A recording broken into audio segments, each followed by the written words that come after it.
Time to see how this goes. Welcome to the MegaMets podcast, Pro Wrestling Noah Legacy Rise to 11 edition episode. Now, why do I say edition? Well, for one reason or another, Pro Wrestling Noah is doing these Legacy Rise events pretty frequently. Now, are we going to do every single one of these throughout the year? Hell no, that would get redundant. Yes, it does. And today's card's only 7 matches. You first this time. We have an 8-man tag. On one side, Kaito, Kiyomiya, Galeno, Haruto, and Aoi Takahashi versus Manabu, Soya, Ohara, Hajime, Koyanagi, Hayato, and Hiroto, Tsuruya. This is a case of a faction and one young boy against 2 regular guys and 2 young boys. Normally they say 2 is better than 1, but when you have only 2 damage sponges as your tag partners, not in this case. I'm giving this to Takahashi and All Rebellion. Who you picking, Soya? No, I said All Rebellion and Takahashi. I see. I'll probably pick All Rebellion and Takahashi as well. Let's move on to the good stuff, because now we reach the official match for the Noah Junior Tag League 2026. Well, by all accounts for every team, this is match 2. AMAKUSA and Black Menso-re versus Mark Truew and Kieron Lacey. I never heard of Truew and Lacey, all that honesty and all that honest. See, let me just look these 2 idiots up. Is it Truew or not? Okay. Both are UK wrestlers, I think. Yeah. So it should be interesting how this plays out, but I'm going to give this to AMAKUSA and Menso-re. Or Menso-re. Where you sit. I'm probably picking Mark and Kieron. Fair enough. Now we move on to the second match. Atsushi Kotoge and High 69 versus Tadasuke and Jun Masaoka. Team Noah against Team 2000X. Lately, Kotoge has been a lot more aggressive than he usually is. I mean, if he's getting fed up with having thrown his hat with a bunch of old guard rejects, I can't blame him. I could see him actually stabbing Hiroki in the back and joining Team 2000X, thus disqualifying the Noah team for the rest of the tournament. I'm giving this to Team 2000X. I'm picking the other team. What was it? Yeah, because they know Team Noah, basically. Next up, wait, looks like we have a third match. Ain't that nice? Well, actually, it's 4 matches from the tournament. I see. Anyway, we have Eita and Katsumi Inabata going against the GHC Junior Heavyweight Tag Team Championship champions Los Intocanables de Japón, or the Untouchables of Japan, Daga and Daiki Odashima, who are fresh off a loss to Kai Fujimura and Alpha Wolf of Team 2000X. I say the champs rebound here. Daga. I'm picking Daga and Odashima. So Odashima. Yeah, Dashima, basically. And now the last of the tag match of the official Noah Junior Tag League. Dragon's Bane and Alejandro versus Alpha Wolf and Kai Fujimura. At first glance, you would never believe that these 2 brother teams be broken up by compliments of Team 2000X. But how did it happen? We start at Noah New Year. Dragon's Bane defending against his GHC national title against his brother.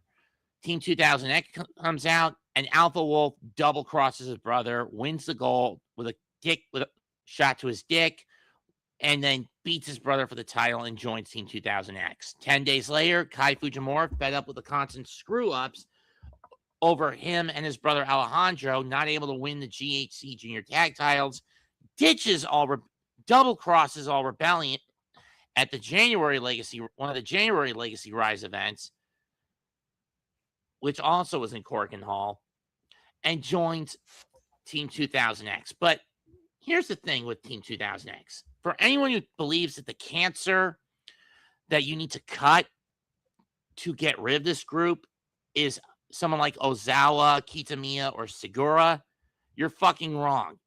It's for context. If anyone is familiar with the Adventures in Odyssey audio drama that I've talked about a few times off this show, it's comparable to the climax of Darkness Before Dawn, the 25th album, which debuted in the fall of 1995. Long story short, one of the major villains at the time, Dr. Regis Blackguard, had been pulling all of his resources together to pull off his ultimate crime to take Wits End Ice Cream Shop and Discovery Emporium, to mine the minerals in the Underground Railroad tunnels for it, to basically use the supplement in the soil and finally weaponize a virus he had been wanting to get his hands on for years. Essentially, use it for biological terrorism. And for most of the album, we believe that his lackey, who's part of the town council, a man named Philip Glossman, is the one orchestrating things.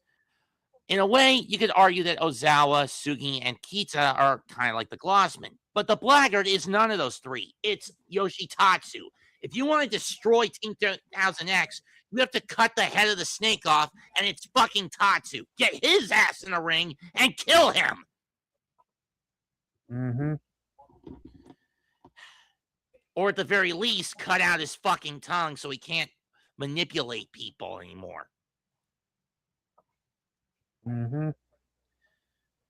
Because in many ways, Team 2000X is Noah's version of the House of Torture. Yeah. So who's your pick for this one? Because this is going to be tough. Do this. If He's it's bringing heads, out the coins. Spain Alejandro. Tails, Fujimura and Wolf. Flip it.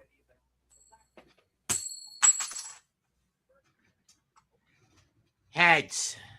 But I have a feeling this will not be the case. I'm going to go Team 2000X just to play it safe. Maybe when Wolf and probably going to pick Team 2000X on this one.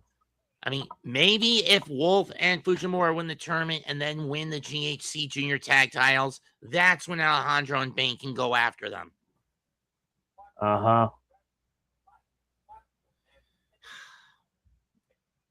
Moving on. For the GHC Heavyweight Tag titles, Los Tranquilos de Japón, Tetsuya Naito and Bushi defend against White Raven squads Kenta and Hayata.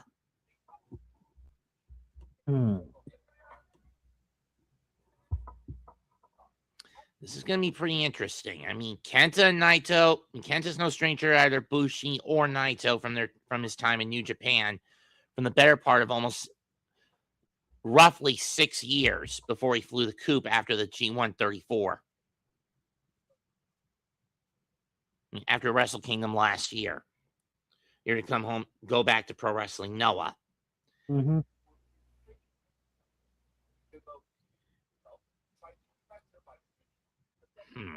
This is a tough one. Yeah, I mean, for Hayata, this is his first legitimate crack at legitimate heavyweight gold. I mean, yes, folks, we are fully aware Hayata is a former GHC national champion, but here's the thing with that belt. That belt is an open weight class championship. Anyone can go after it from either weight class. Uh-huh. This is pure heavyweight gold he's going after. I find it surprising that Bushi has the other half of the belt. By the way, for those wondering, for the matchup that occurred yesterday, I thought it was Evil. No, he's signed with WWE. The guy that's the newest member of Los Tranquilos is a guy named Ryusei, and that was only his second match in wrestling ever.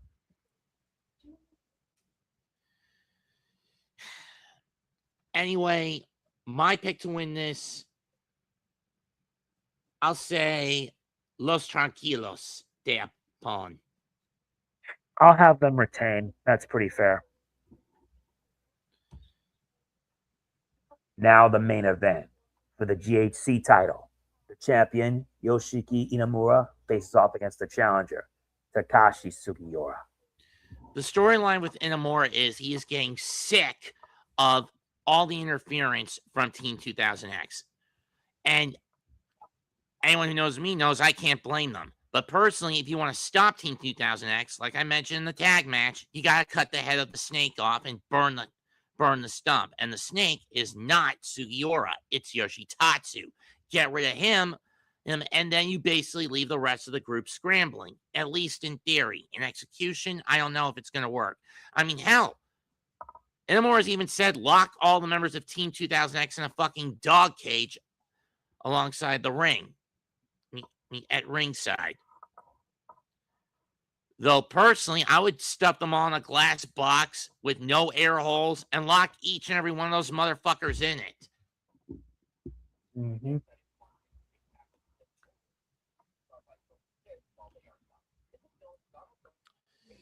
The other part of the storyline is every time Inamura has tried to challenge Keno after he beats a member of Team 2000X to retain the gold, Keno always gets jumped before that happens.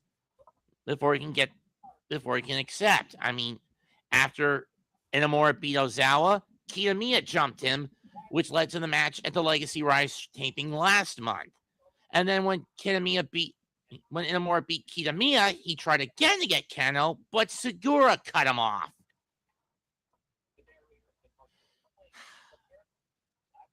At this point, even if Inamura wins and Keno does accept, will he even be able to say yes before another member of Team 2000X cuts him off? But at that point, it would have to be Yoshitatsu, because Inamura's gone through everyone else except that sack of shit. And if Inamura is to end Team 2000X, he's got to go to really dark places. If that means having to kill someone like Yoshitatsu, then so be it. Having said that, I am taking Inamura to retain this Wednesday. I will have to do the same on this. I don't think he's ready. The challenger's ready yet. No, Sugi's actually a former 4-time champion. It's just it's been years since he's held the belt. Yeah, it's gonna be a while before he actually gets that chance. I don't think he'll ever get it again. I mean, you know how old Segura is? I don't know. Is retirement inevitable?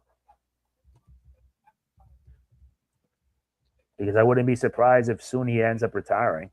He's 55. Yeah. I forgot about that.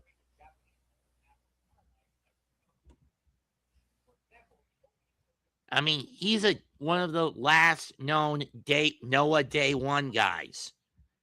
From the day the company was founded in 2000 under Mitsuharu Misawa. Hence why he has the moniker of Godfather of Noah.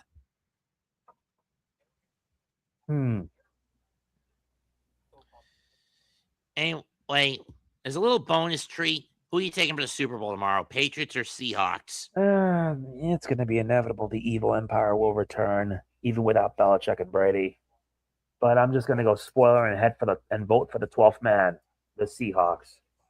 Same here. A rebellion needs to keep this wicked empire in check. Help us, Obi-Sam Kenobi. You're our only hope. Yeah. I mean, it doesn't really work when I say Obi-Sam instead of Obi-Wan. I know. It doesn't work. And I've fallen out of love with Star Wars with how much I wanted to shoot Kathleen Kennedy and Bob Iger. I know. Anyway, that's it for tonight's episode of the MegaMets podcast.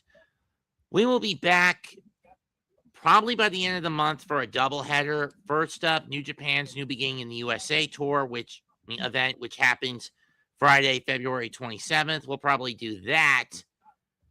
Let's say 25th or 26th. And I'll say 25th just to play it safe. And then we'll be back on the at 6 on the 27th, because I'm going to be doing a live react to the New Beginning event to predict WWE's Elimination Chamber 2026, which will take place on the 28th. I see. You up for those? I guess. Actually, we can move the chamber. No, never mind.